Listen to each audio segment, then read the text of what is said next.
So it feels like mobile gaming brand Red Magic has been even more prolific than Dwayne "The Rock" Johnson recently, spaffing out quite a few new gaming smartphones, and this is the latest effort, the Red Magic 6S Pro. You get a handful of feature upgrades versus that older Red Magic 6 Pro, although the specs are largely unchanged here, but you do also get a choice of two different colour options, black or a funky new transparent model which allows you to peer deep into the innards and check out all of those highly arousing wires and chips. Here in the UK, the Red Magic 6S Pro will cost you 519 quid for the base model, or 609 if you want to double the storage and you want more memory. And it'll be 629 quid if you want that fancy pants transparent model. And the Red Magic 6S Pro will be available to order from September the 27th, but should you do just that? Well, let's whip it out of the box, take you on a full tour of the hardware and the software, and also test it out with a shag load of gaming. And for more on the latest and greatest tech, please do subscribe and ding that notifications bell. Cheers! So what do you get in this incredibly black box besides, of course, the Red Magic 6S Pro? Well, you get a charger. Mine's a 2-pin effort because it's an early Asian sample. You've got a suitably read Type-C to Type-C USB charging cable. And you do have a bundled condom case to protect the Red Magic 6S Pro as well, although it does have a comedically huge hole in it, but it should still help to protect those edges and hopefully prevent any damage if you do accidentally fumble and drop your Red Magic 6S Pro. Und das ist das. So let's turn our attention to the chunky monkey that is the Red Magic 6S Pro, and as I mentioned before, it comes in two different colour options. This is the Cyborg model, which comes with your standard black glass back. Otherwise, for a little bit extra cash, you can grab the Ghost model, which is fully transparent. In both cases, it is a glass arse on this smartphone and feels nice and solid, and thankfully this Cyborg black model seems to do a pretty good job of hiding scuffs and greasy prints, despite the fact it is quite a glossy, shiny finish. And meanwhile, sandwiched between the glass back and the glass front is a metal frame which stretches all the way around the edge. And although I did refer to it as a chunky monkey, the Red Magic 6S Pro actually isn't that bad at all. It's reasonably skinny for a gaming smartphone, and at 215 grams, not too hefty either. So certainly compared with the likes of the ROG phones, where it feels like you're slipping a house brick into your pocket, it's actually pretty portable. And with that patterned design on the rear and the various bits of visual flair spaffed about here and there as well, the Red Magic 6S Pro is unmistakably a gaming smartphone, but you know, again, nothing too outrageous. You've got a Gorilla Glass display up front as well, although the specs are a bit vague on what actual generation of Gorilla Glass you've got. Hopefully it's at least Gorilla Glass 6. And that is actually covered with a pre-installed screen protector as well for extra protection and durability, which is always good to see. But of course, there's no water resistance here on the Red Magic 6S Pro because of all the various ports and vents. So definitely do not go getting it moist. Before we get it all set up, let's just check out that SIM tray. Hopefully, yeah, I'm jabbing it into the actual SIM hole and not the microphone hole. And what we've got here is your classic double SIM card tray, but unfortunately no room whatsoever for your microSD memory cards. Okay, so the Red Magic 6S Pro is all set up, and what you got on here is good old Android 11, of course, but you've also got the Red Magic OS 4.0 launcher slathered on top. Now, at a quick glance, it looks like it's got the basic sort of Android setup. You've got an apps tray on there, thank God. You drag down the notifications bar. But of course, just as this is very distinctively a gaming smartphone from the hardware, that Red Magic launcher also adds plenty of gamer-style visual flair. So a lot of the app icons, for instance, have that very unique Red Magic aesthetic, and lots of very bold, striking wallpaper choices on there as well. Now, if you jump on into the settings, plenty of bonus bits tucked away in here as well, starting with the good old light strip setting. And this can be used to customize that funky bit of backlighting, which thankfully is fairly subtle as far as gaming smartphones go. You can have this lighten up when you're gaming, although that seems a little bit pointless. What it's actually much more useful for is as a notifications light whenever you get messages and things like that trickling through. You can customize the color of the thing. You can also choose whether the light stays on or whether it breathes or flashes. Got lots of other bonus features chucked away in here, including the one-handed mode and the entertainment toolbox when you're kicking back with a movie in between your gaming sessions. As far as security goes, where you've got an in-display fingerprint sensor, it is an optical scanner, quite a funky visual effect there when you scan your print. Doesn't seem to be the swiftest around, but certainly seems to do the job, and you've also got a good bit of face recognition as well to back that up. And that certainly seems to work really, really fast, apart from when I say that it works really, really fast, in which case it takes its sweet time. As for storage, well, you've got a choice of 128 or 256 gigs of UFS 3.1, of course, nice and nippy, as you'd expect from a gaming smartphone, so everything should hopefully load up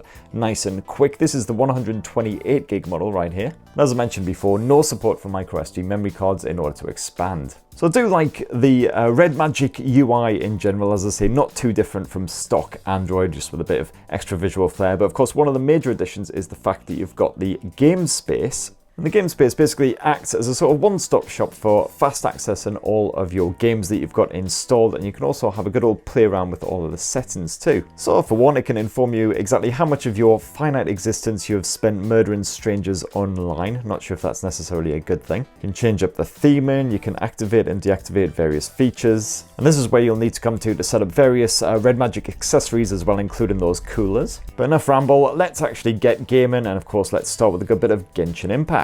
And while you are gaming, you can pull up a whole bunch of extra tools and features just by swiping from the left edge like so. This is handy for one because it shows you exactly how much resource your game is busy gobbling up in terms of CPU and GPU processing. You can also see if your network is busy being strained and how much battery life you have left too. You can also change up the brightness level of the display, and you can fast access toggles such as the cooling fan, which I'll touch on in a bit, the screen refresh, and whether you're actually recording the action. Scroll down a bit, there's even bloody more features down here as well, including the ability to block any messages and other pesky notifications so you're not disrupted. You can have some of your other apps pop up in little mini windows so you can message while you're gaming, and there is, as you can see here, a bit of a performance booster option as well, all the way up to infinite. Now, that 6.8-inch AMOLED display is an absolutely fantastic view into whatever game it is that you're playing. It's a Full HD Plus resolution, so not supremely crisp, but certainly sharp enough for any games that I was playing, like Genshin Impact, Call of Duty Mobile. You can spot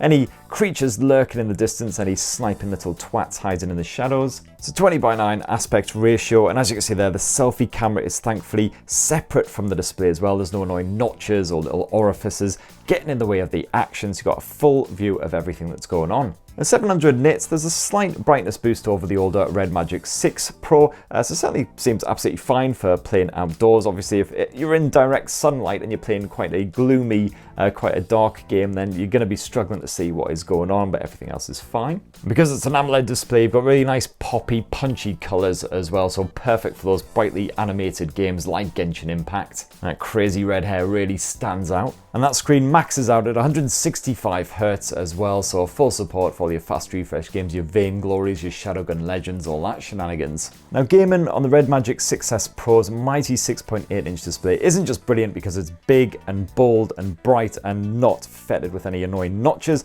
but it's also super sensitive. You've got a 720Hz multi-finger touch sampling rate here, which is a massive boost over the original Red Magic 6 Pro's 360Hz multi-finger touch sampling. That's a doubling of that sampling rate. So yeah, if your reactions weren't generally buggered like mine, you'd definitely have a serious edge over the competition on any multiplayer competitive titles like Call of Duty Mobile. And as usual, Red Magic has chucked in a pair of built-in shoulder trigger buttons here on the Red Magic 6S Pro as well. 450Hz now, so slightly more reactive than previous models. Now, if you want to set up those shoulder buttons, what you'll need to do is just tap this little icon down here. You've then got the option of activating those touch buttons. Then all you need to do is drag the left and the right shoulder button icons to exactly what you want them to do. So for instance, I'm going to have the left shoulder button just do the normal attack and the right shoulder button do the special attack. You can even change up the sensitivity as well if you're a bit heavy-handed or if you're just a bit weak. And these shoulder buttons, as usual, definitely really help out with any really complex titles like Genshin Impact and Call of Duty Mobile, where you've got lots of on-screen controls, and sometimes those on-screen buttons can be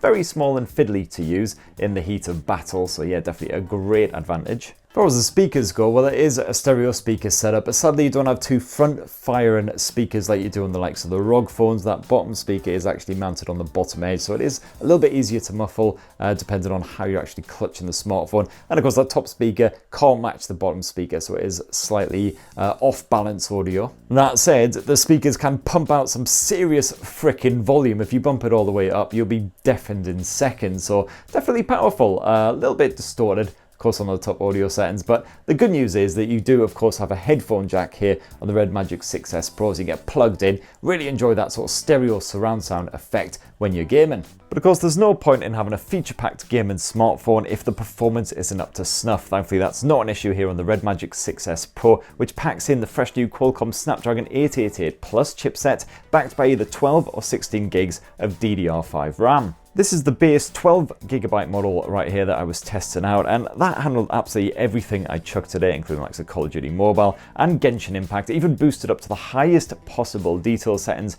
and frame rates. I did some testing with Gamebench just to prove just how good the performance was, and as you can see, the median frame rate on that 60 FPS level was 60 FPS, as you would hope for. Some of these big dips in the frame rate are just when the game was busy switching to a cutscene and such forth. We did get a few little judders here and there where it slightly dipped below the 50 frames per second rate, but that was pretty rare. In my entire gaming session, there was just one bit of proper noticeable slowdown during a big old battle, but apart from that, really fluid. And of course, yes, it's the same story in Call of Duty Mobile. Once you enter a game, even in the highest possible detail settings, that frame rate hovers around the 60 FPS level and does not dip. Now, of course, one problem I certainly had with some handsets rocking the Snapdragon 888 chipset is the fact that that platform does tend to overheat quite a bit when it's under duress. Thankfully, the Red Magic 6S Pro, you've got the ICE 7.0 multi-dimensional cooling system built in here, which includes an internal turbofan. The turbofan does kick into life as soon as you enter that game space UI. You can knock it off if you want to in the settings, of course, at any point. Just give this icon a little tap. However, I would highly recommend keeping that switched on, especially if you're really pushing this smartphone to its limits by bumping up those graphical detail settings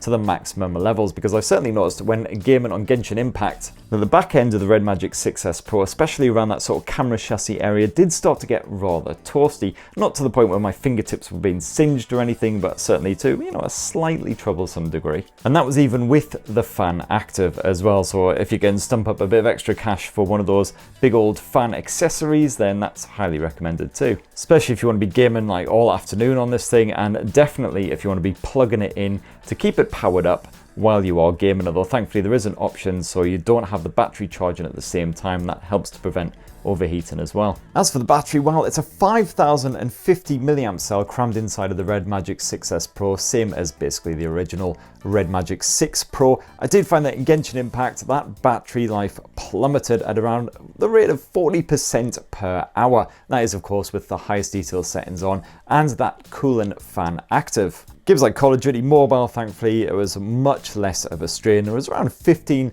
to 17% drain per hour in Call of Duty Mobile with non-stop gaming, again on those highest detail settings. And when it is time to power back up again, well, you got support for 66 watt wired quick charge here on the Red Magic 6S Pro, although sadly you only get a 30 watt charger bundled in the box. You're gonna have to stump up for something a bit more special if you want to max out that charging speed. As for connectivity, well, I found that my Wi-Fi signals stayed strong even when I strayed quite far away from my router, so no issues there in gaming on the likes of Call of Duty Mobile. And of course you've got full 5G support on both of those SIM slots. As for the camera tech, well, that's rarely a priority on these gaming smartphones. You can tell that Nubia doesn't really care here on the Red Magic 6S Pro because it was barely even mentioned in the press release. I had to dig around to try and find the specs for this thing. There's a 64 megapixel primary shooter which uses 4-in-1 pixel bins. You've got 16 megapixel snaps by default. As you can see, a whole bunch of the usual camera modes, including full pro action. You got a night mode if you want a bit of that on the go, and a bit of portrait mode if you happen to be shooting your favorite mannequin. You've also got an 8 megapixel ultra wide angle shooter that you can swap to at any point if you want to as well, but there's no optical zoom, only digital zoom. And as for video, well, it should go all the way up to 4K resolution, and indeed it does at either 30 or 60 FPS. And yes, there is a front-facing cam as well, an 8 megapixel effort, very basic and bog standard by the looks of it. So if you're looking for decent camera tech, I'd probably look elsewhere. And that right there, my pretties, in a nutshell, is the Red Magic 6S Pro, one of the freshest new gaming smartphones. Pretty damn good value for money, just over 500 quid for this base model, which can still quite happily handle the likes of Genshin Impact on those maxed out detail settings. Does get a bit toasty under duress, which is why I'm glad you've got that internal fan, which is actually surprisingly quiet as well. I forgot to mention that earlier. Definitely is very non-disruptive, even if you're not wearing headphones. So yeah, definitely if you're on about sort of a £500 budget looking for a new gaming handset, highly recommended. Also check out the Black Sharks, of course. I've done full unboxing and gaming tests with those here on TechSperts. Check those out. And of course, if you're super minted, then you can bump up all the way to the likes of the ROG phones, which are absolutely packed with amazing features and fantastic accessory support. So what do you reckon of the Red Magic 6S Pro? It'd be great to hear your thoughts down in the comments below. Please do plug, subscribe, and ding that notifications bell for more on the latest and greatest tech, and have yourselves a fantastic rest of the week. Cheers everyone, love you.